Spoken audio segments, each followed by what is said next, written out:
Hola, muy buenas tardes, alumnos de Instituto Haller.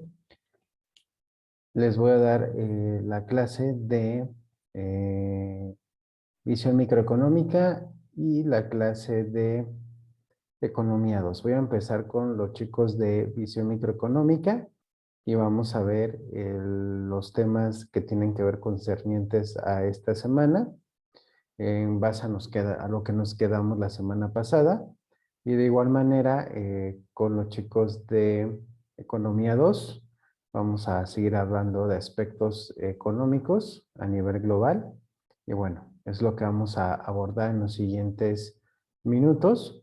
Y bueno, voy a compartir con ustedes la pantalla y hoy vamos a abordar un tema importante para los chicos de visión microeconómica y son las doctrinas económicas. Vamos a empezar a definir qué es una doctrina económica. Una doctrina económica es un conjunto de pensamientos y teorías económicas que a través de un grupo de economistas eh, son los que definen cuál va a ser la referencia y enmarcan qué escuela económica son las que se van a usar para determinados pensamientos. En otras palabras, la doctrina económica es un conjunto de teorías que, impulsadas por una serie de economistas de una misma escuela de pensamiento económico e intereses similares, se consideran como verdaderas. A diferencia de la teoría económica, la doctrina suele representar un conjunto de teorías que analizan la totalidad de la economía, mientras que la teoría suele estar más relacionada con aspectos concretos de la misma. Bueno, una doctrina, quiero darles primeramente la definición de doctrina. La definición de doctrina la podemos decir como es un sistema de creencias. Por eso ustedes ven aquí que en doctrina económica le ponen que es un conjunto de pensamientos y teorías económicas que un grupo de economistas defienden, ¿no? Defienden su punto de vista. Eso es lo que significa doctrina, ¿no? Es cuando tú tienes un sistema de creencias en lo cual tú crees, en lo cual tú has asimilado, las portas 100% como tuyas y en ese momento tú defiendes ese punto de vista, ¿no? Entonces, es lo mismo aquí en economía. Hay varios autores, ahorita vamos a ver qué escuelas del pensamiento económico existen. El asunto es que hay varios escritores, varios economistas que defienden diferentes puntos de vista, diferentes puntos de partida de lo que ellos definen que es la economía y cómo debería funcionar la economía. Entonces, en pocas palabras, jóvenes, y en términos muy sencillos, ¿qué es una doctrina económica?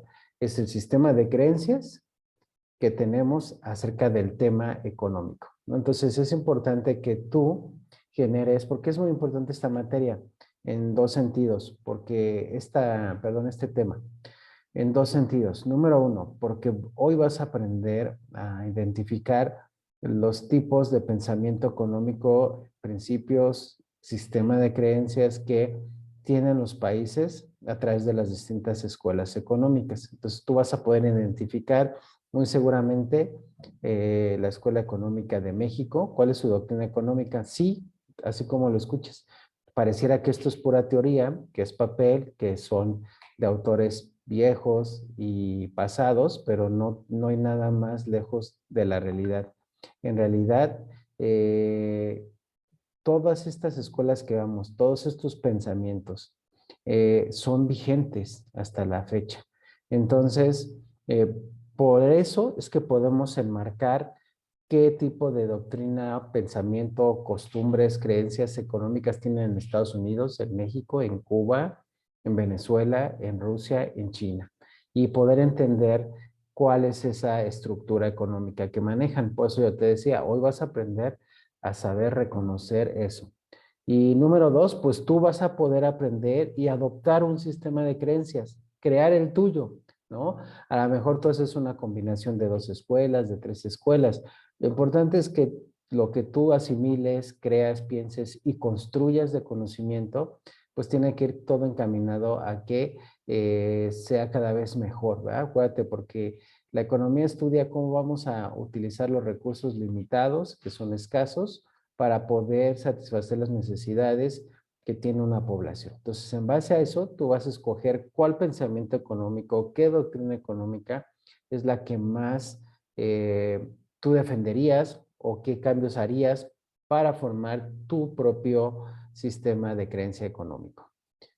Habiendo dicho esto, vamos a continuar con la siguiente diapositiva, que dice así: la doctrina económica nace tras la observación de la realidad y de un contexto económico predeterminado, tratando de aportar una serie de leyes o principios económicos que traten de dar respuesta y solución a dicho contexto. Entre las distintas doctrinas económicas habitualmente suelen existir discrepancias, pues su punto de vista no parte de la neutralidad política. Es lo que yo te decía, una doctrina económica nace tras la observación de una realidad y de un contexto económico. Entonces de ahí es que se forman los pensamientos, se forman todas las acciones a realizar y bueno, al final del día pues hay discrepancia entre lo que yo pienso, lo que tú piensas, en lo que pensaba Dan Smith, lo que pensaba Carlos Marx, etcétera, ¿no? Por eso te decía, a partir de hoy vas a poder identificar bajo qué modelo económico está un país, qué pensamiento, y tú crear tu propia ideología de pensamiento económico. Sin más preámbulos, vámonos a cuáles son las principales doctrinas económicas. Con el transcurso de la historia, dependiendo del contexto que vivía cada una, han ido surgiendo muchas doctrinas económicas, muy dispares entre sí, pero con el bienestar general como objetivo definitivo. Eso es lo que yo te decía. O sea, al final del día, todas las doctrinas económicas que vamos a analizar a continuación son distintas, ¿no? Chocan, no se relacionan tal vez unas con otras, o sí se relacionan con pequeñas variantes. Lo importante aquí es que todas enfocan al bienestar económico de un país, de una sociedad. Entonces, es lo que yo te decía, tú puedes crear tu propia doctrina económica, tu propio sistema de creencia económico, puedes hacer una combinación de lo que existe, siempre y cuando tengas como objetivo el bienestar económico de tu país y de lo que le conviene, ¿no? Y sobre todo también, ahora que estamos tan conectados globalmente, pues también tenemos que poder revisar el tema de cómo nuestra doctrina económica al interior puede afectar al exterior y más bien cómo el pensamiento económico del exterior va a afectar mi proceder al interior como país. Entre las doctrinas económicas más destacadas cabría mencionar las siguientes. Número 1, la fisiocracia, que nace como respuesta al mercantilismo, tratando de promover la eliminación del intervencionismo y la promoción de las leyes naturales del mercado. Y el mercantilismo sostiene que la acumulación de oro y plata constituía la riqueza de las naciones. Entonces, el mercantilismo, jóvenes, voy a empezar primero con él, sostiene algo que hasta el día de hoy nosotros seguimos, los países siguen teniendo como premisa. Se dice que para que un país sea considerado en desarrollo y rico, debe de tener un comercio internacional sano y tener sus reservas económicas en oro, ¿sale? Entonces, esto quiere decir que nuestra economía debe estar 100% sana entre nuestras importaciones y nuestras exportaciones, con el fin, recuerda que siempre nuestras exportaciones, es decir, lo que vendemos, supere a lo que compramos. De esta manera podemos nosotros, ¿cómo se llama? Tener una riqueza como nación. Y aparte de tener más exportaciones que importaciones, más ventas que compras, debemos tener todo nuestro recursos, el ahorro propio del país, debe estar en oro, un metal precioso. ¿Qué es lo que decían los mercantilistas? Ellos promulgaron y empujaron que una nación que presumiera ser rica debería tener su riqueza en metales preciosos. De hecho, nuestras reservas hoy en día en México está en metales preciosos, está en oro, ¿no? Todas nuestras reservas están en oro. Por eso te digo que el mercantilismo, esta parte del mercantilismo, hoy en día sigue siendo muy vigente y es algo que utilizamos en nuestro país, en Estados Unidos y casi todos los países, ¿ves? Por eso te decía que estas doctrinas, más allá de ser obsoletas, viejas, antiguas, escritas por gente que ya murió, son totalmente lo de hoy y de esa manera podemos entender. Entonces, México en ese aspecto podríamos decir que es un país mercantilista porque cree en esto y tenemos nuestras reservas en oro, ¿no? Tenemos ese rasgo mercantilista en México. Ahora, los fisiócratas nacen como en respuesta a esto que hablamos, ¿no? Y ellos promovían la eliminación de una intervención y promover las leyes naturales del mercado. Entonces, los fisiócratas decían que lo que más convenía es que el Estado no interviniera en los asuntos económicos y que la riqueza de una nación o la economía de una nación fluyera a través de las leyes naturales del mercado. ¿Y cuáles son las leyes naturales del mercado?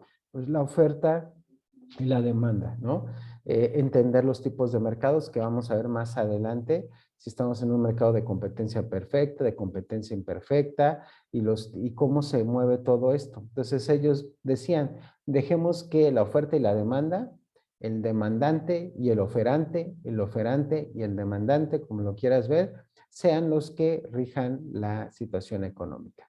¿Qué crees? Que también esto es parte de lo que hoy creemos cuando veamos leyes económicas, cuando veamos la ley de la oferta y la demanda, vamos a ver que esto que proponen los fisiócratas se sigue respetando, no en todos los países, pero en algunos países se adopta como modelo económico. En México, de hecho, se adopta como modelo económico. Entonces, México tiene rasgos fisiócratas, tiene rasgos mercantilistas, y vamos a ver la tercera escuela, la escuela clásica, considerada entre las más importantes, porque fundamenta las bases del capitalismo en la economía y la sociedad. Entonces, mira, México es un país capitalista, ¿ya te diste cuenta? Entonces nosotros, mucho de nuestro proceder, mucho de nuestra forma de hacer, pues tiene que ver con la escuela clásica, ¿no? Y tenemos toda nuestra base ahí del capitalismo y toda la base que cómo este se va a desenvolver en nuestra sociedad. También existe el keynesianismo, recibe su nombre del economista británico Keynes, que promueve la intervención del Estado en momentos críticos para la economía. Entonces, el capitalismo, acuérdate que promueve que genera, ¿qué es capitalismo? Generación de riquezas. El capitalismo, queridos alumnos, ha demostrado que como sistema genera riquezas. El asunto es cómo dividimos esas riquezas. Y bueno, lo veíamos la clase pasada. El asunto es que los dueños de los medios de producción, en lugar de distribuir bien la riqueza producida por el modelo capitalista, ellos usan el modelo capitalista para producir riquezas, enriquecerse mucho, mucho ellos y tener al pueblo pues en situaciones precarias, ¿no? Entonces eso es lo malo del capitalismo. Pero en México, te digo, nosotros pertenecemos en todo caso a la escuela clásica porque tenemos el pensamiento económico del capitalismo. Y también somos keynesianos, ¿no? Estados Unidos es un país keynesiano porque Estados Unidos promueve una economía mixta en donde el Estado interviene en algunos momentos que son necesarios para estabilizar la economía. En España acaban de hacer un keynesianismo, ¿no? Igual de decir que hicieron una cruzazuleada, ¿te acuerdas? Cuando decían esos. Hicieron un keynesianismo en España ante el alza de los precios en la energía eléctrica, pues intervino el Estado para poder controlar esta alza de precios. Entonces, en México también nuestro Estado interviene. En Estados Unidos es una economía mixta al 100% donde interviene el Estado junto con las leyes naturales de la oferta y la demanda. Entonces, si te das cuenta, Estados Unidos es parte de la escuela clásica, tiene rasgos de mercantilismo, tiene rasgos de fisiócratas y tiene rasgos de keynesianismo. Por eso te digo, ¿no? Al final de cuentas, cada país ha ido construyendo su doctrina económica, su caminar económico en base a estas teorías, ¿no? A estos postulados. Luego viene el monetarismo, que centra los efectos del dinero sobre la economía. Es la doctrina ejercida por la Escuela Económica de Chicago. En esta le dan mucha fuerza al sistema monetario. Por darte un ejemplo, por muchos años, los Salinas Price, que es la familia Salinas del grupo Salinas de Televisión Azteca y Electra, promulgaban porque en algún tiempo nuestra moneda estuvo en un metal precioso que fue la plata. Ellos siguieron promulgando que esto sucediera así, que estuviera en un metal precioso, volviéramos a poner nuestra moneda en plata, porque eso inmediatamente le da valor a nuestra economía, le da fortaleza al peso. Y bueno, desafortunadamente por intereses externos del país, porque es obvio que deberíamos hacer eso, siendo un país rico en plata, pero obviamente nuestro vecino del norte no nos lo permite. Y bueno, al final del día, pues nos quedamos con las ganas de poder inyectar fuerza económica en nuestro país por medio de tener una moneda en un metal precioso, ¿no? Estructuralismo nace en América Latina, considera el enriquecimiento de los países centrales provocando desigualdades en los países periféricos por no estar industrializados. Bueno, esto, pues más que una teoría o un postulado económico, pues es un análisis, ¿no? Eso ya lo sabemos, sabemos que hay países de centro y países de periferia, que también lo vamos a ver más adelante en otras materias, que el país centro pues, es el que gobierna al país periférico. ¿Qué es un país central? Un país central es aquel país que contiene el poder económico y político de esa región, de ese continente. En nuestro caso, nuestro país central en América pues, son los Estados Unidos y lo acompañaría en su caso Canadá. Pero Estados Unidos es el país central, de él emerge todo lo que sucede. Y todos los demás somos países periféricos, es decir, países que están cerca de la periferia de los Estados Unidos, países vecinos. Por eso es que está la doctrina Monroe que dice América para los americanos, ¿no? Y no querían que entraran ideas socialistas cuando estuvo la Guerra Fría, porque recordarás que Rusia, la vieja URSS, la Unión Soviética, pues estaba en Europa, ¿no? Y entonces, pues obviamente sus países periféricos eran todos los países que estaban cerca de ellos, ¿no? Entonces, y obviamente el país central siempre va a enriquecerse más porque explota a los periféricos y se chupa sus recursos y todo, ¿no? Eso es lo que ha pasado. Entonces, pues digo, más que un pensamiento o modelo económico, esto es un análisis económico de una realidad, ¿no? Que nosotros estamos bajo un sometimiento, bajo el liderazgo de los Estados Unidos, México y toda América Latina. Y viene el liberalismo, ¿no? Defiende la libertad del individuo, así como la intervención mínima del Estado. Posee lo que te decía, ya ves, similitudes con la fisiocracia, la escuela clásica, aunque tiene sus diferencias. Entonces, el liberalismo igual promueve una total, casi total ausencia de decisiones en cuestiones económicas del Estado, ¿no? Aquí sí dices, es que el Estado ni se meta, que los oferantes y los demandantes sean los que trabajen en esto. Y bueno, eso es lo que veríamos hasta el día de hoy en visión microeconómica, son las doctrinas económicas. Recuerda que lo importante de esto es que formes tu criterio de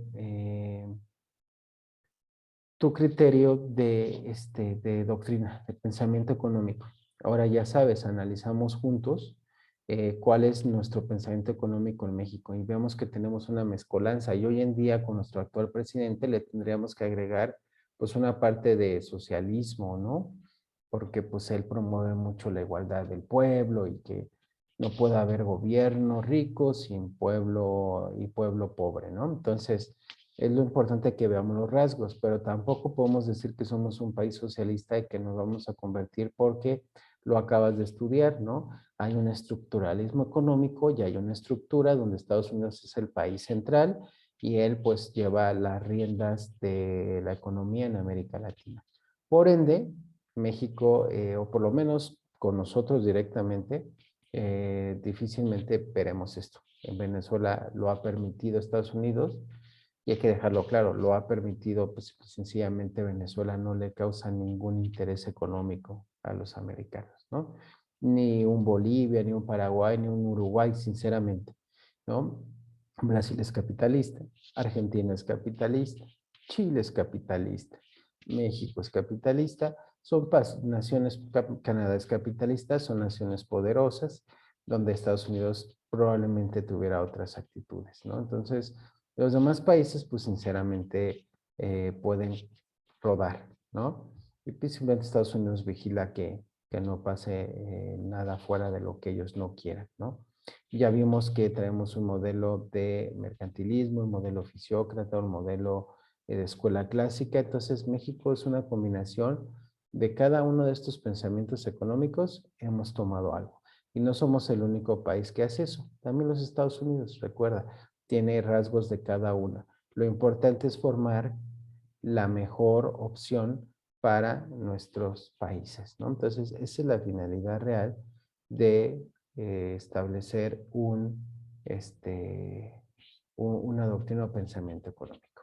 Muchas gracias a los alumnos de visión microeconómica. Voy a pasar a la clase de Economía 2, que hoy vamos a ver un tema también muy importante que se llama la balanza internacional de pagos, y para ello voy a compartir con ustedes la pantalla y vamos a estudiar esta balanza, ¿no? Entonces, la balanza de pagos, ¿no? La balanza de pagos es un documento contable que registra sistemáticamente el conjunto de transacciones económicas de un país con el resto del mundo durante un determinado tiempo que generalmente equivale a un año. Entonces, la balanza de pagos, chicos, no es otra cosa más que un documento contable, ¿no? Que va a registrar cómo están todos los movimientos de pago y, ¿cómo se llama? Y de entre un país y el resto del mundo. Entonces, en México nosotros manejamos este documento contable donde registra todas las transacciones que tenemos como país con los demás países del mundo, y todo esto se mide generalmente, y así realmente es como se procede, en un periodo de tiempo que es un año. La balanza de pagos es un documento contable que nos va a mostrar la cuenta de financiera, la cuenta de capital, la cuenta corriente, que es lo que tienes tú en pantalla, pero vamos a profundizar un poquito más. Hay una estructura básica, simplemente en la balanza de pagos vamos a encontrar el ingreso, que lo vamos a conocer como crédito también, y el pago, que lo vamos a conocer como débito.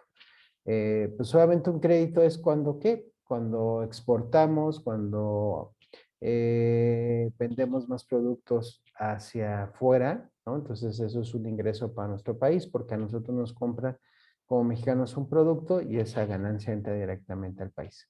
Número dos, una inversión extranjera en el país, es decir, entra dinero porque gente, otros empresarios invierten en nuestro país, entra dinero. Entonces, todo eso es un ingreso, un crédito para nuestro país.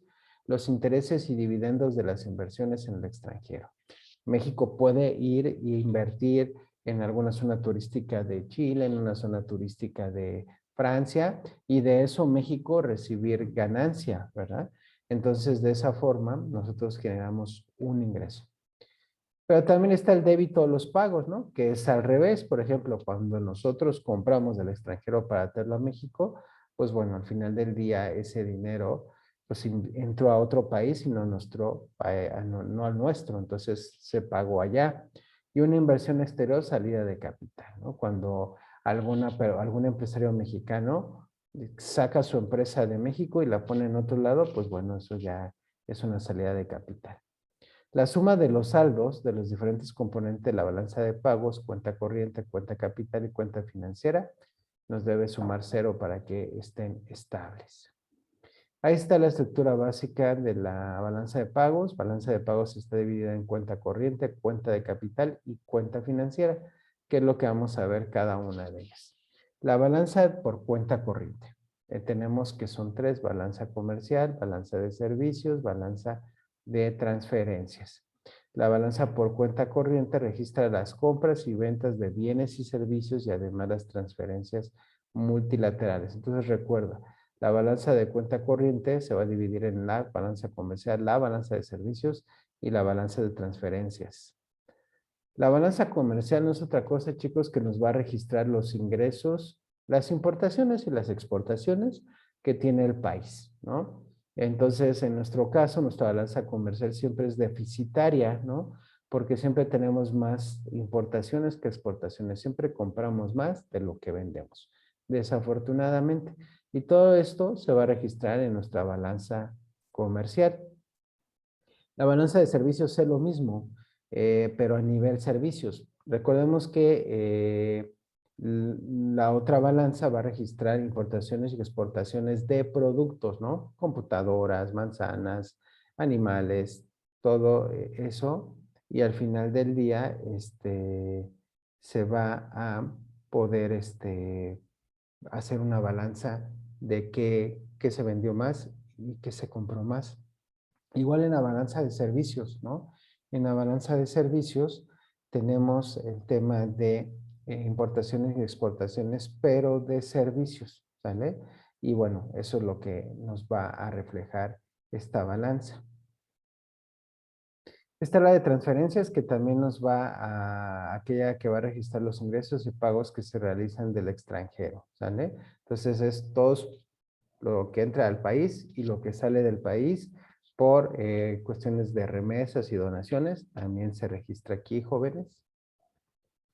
Y bueno, tenemos que ver que la balanza de transacciones en cuenta corriente está aquí los ingresos y los egresos, ¿no? Lo que te decía, tuvimos ingresos por exportaciones, tuvimos ingresos por servicios, por transferencias y tuvimos salida de dinero por importaciones, por pago de servicios, por egresos de transferencias.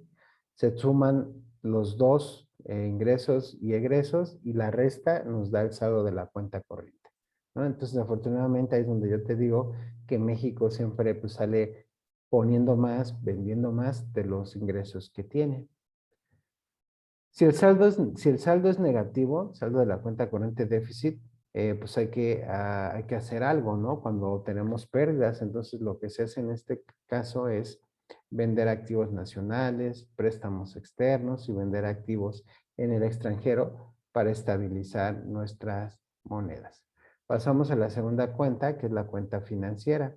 Esta nos requiere una inversión directa y bueno, abarca inversiones directas y inversiones de cartera. La balanza por cuenta financiera recoge todos los movimientos de capital, tanto público como privado. Inversión directa, pues se refiere a la inversión de capital a largo plazo en la compra o construcción de maquinarias, edificios o plantas de producción, por ejemplo. Los españoles invirtieron mucho dinero en México para construir el segundo piso del Estado de México y eso fue una inversión directa a largo plazo. Tenemos inversión de cartera cuando se adquieren acciones y bonos. Y bueno, al igual que la balanza pasada, pues tenemos que hacer la suma de entradas, la suma de salidas, se hace la resta y nos da el saldo de la cuenta financiera. Y bueno, eso es todo en el tema de balanza internacional de pagos. Es un instrumento muy importante porque, te repito, a nivel económico nos va a reflejar la salud económica que tenemos como país y obviamente pues cuando no hay salud económica pues entonces pues se ve reflejada en la balanza. Generalmente para estabilizar la balanza internacional de pagos en cualquiera de sus balanzas, en cualquiera de sus cuentas, cuando hay un déficit es cuando se usa la reserva. Por eso es importante tener la reserva en oro, ¿no? Entonces, cuando hay un desequilibrio, vimos algunas opciones que hacen como pedir préstamos al país o etcétera, que se ha hecho, por eso estamos tan endeudados. Pero lo más importante para evitar un endeudamiento grande o tener que vender activos nacionales como playas, minas, para estabilizar esos déficits, pues es en tener nuestras reservas en oro, inyectarla a esa cuenta corriente y de esa manera podremos estabilizar nuestra economía. Entonces, me despido, chicos. Gracias por haber escuchado la clase. Espero que sea de su provecho. Recuerden estar haciendo sus actividades y les agradezco que me hayan escuchado en este momento. Les mando un fuerte saludo y un abrazo. Hasta luego.